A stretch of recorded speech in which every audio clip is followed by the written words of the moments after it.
ديركي ام خيراتنا وحمش كاتكن ايرو وق مجلس مقرار صبر يرها تستاندن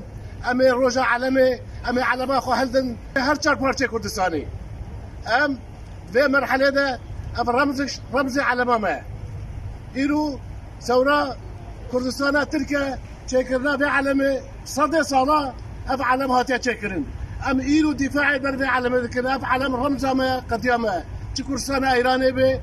كردستان عراقي به وكردستان سوريا به ما حمش كاف روش خوركي روجكي تايبت ججنا علمي اب علم اخوها كردستان البيت هلدن اب علم هاتيا تشكرن تقريبا صدى صلاة اب علم هاتيا كردستان ايران ثوره الشيخ قاضي محمد صلاح هزار ونحصبوا تشلو شاشي هاتيا تشكرن وهاتيا هلدان ابي علمي هاتيا الرماصن قبل قاضي محمد وتسليمي سلوكي نمر بلا مصطفى برزاني هاتيا كرن اوي سلوكي او علم باريسيا حتى ساعة ايرو ما او بيقرار قرار مجلس برلمان كردستان العراقي اويجي التزام كريا ابا علما ما ابا رمزا ما كردستاني هر چار پارچا ايرو ما وقت حركات سياسي كردي سوري ده مش بيجيو حتى ايرو ابا رمزا علما ما ابا بوري ما برمزتي ابا شعار ما بعلما ما تناس كرين ابا علما اخو ابا علما باخا ما بتقريدان ام حمي بهبره اري كاربن بير اينا روجا علمي قال لك ساعتها هو خوش به مشاركه هو حمشكا ايده هوراتي هو على اخواني بيرخوا ام حمي هبي دارن هرصان كذا مهبي ام كار اخو خدمت اخو نضال اخو سياسي وخدمت اخو ام بكن بنسها ملت قديا ملت اخوده بنسها علم اخو كردي ده براهم علم بين الرمدش علم نضالي وخباتي وخدمتها ام سكنة ما يرو ام بين السكنين قرب الريارة انجمن وطني كردية سوريا دا ايرو روجاكي طائبة روجا آلا كردية آلا كردي نشانة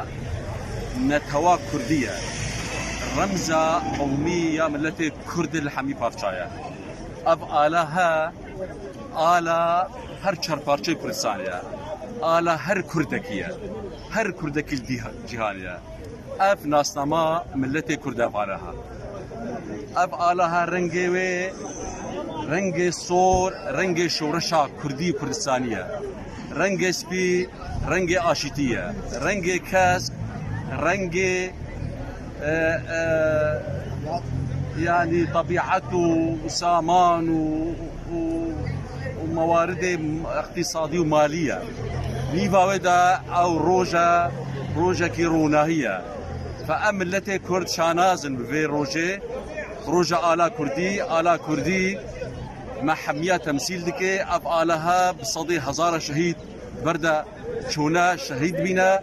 وأمجي أمي في هولداني بكن وأمي في آلي هلدن أف آلها آلا هاتي راكرين سر جمهورية مهابات سر دستي فيش هوا قاضي محمد وأف آلها جي قاضي محمد افعل تسليمي بابي مي نمر برزاني نمر كريه قوتيه تئي كواربي في آلي هلدي حفاظ سر في آلي بكي افعل وري هلدان ونيف آلي جياني حميش كدا وافعل آلا ملتي كرده وناس تمام ملتي كرده ويبني هلداي وحتى قو ام بقين مافو وحقيقه